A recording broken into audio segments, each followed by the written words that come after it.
For these questions, you're going to use a protractor to draw angles.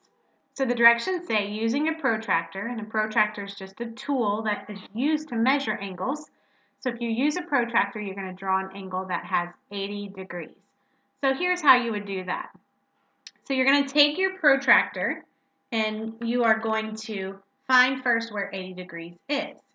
Well, remember there are two scales. The inside track starts here and goes around that way, and the outside track starts here and goes around that way.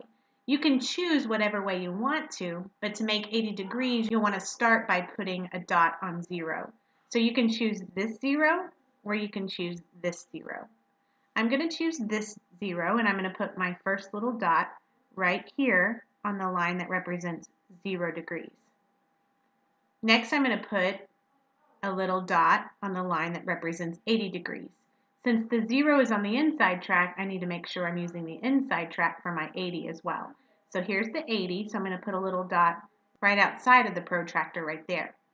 And then finally, I need to put a little dot right in the center of the protractor. Usually there's a little hole for you to make your dot.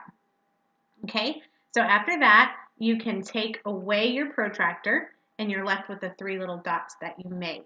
So the next thing you want to do is take a ruler and just connect the dots. So I'm going to put my ruler and line up those two and then just trace along and make a line. And then I'm going to move my ruler to the next 2 dots and use my ruler to make a straight line. And when you take your ruler away, you've created an angle that is exactly 80 degrees. All right, you try some on your own, and if you need help, you can come back and rewatch the video. Good luck!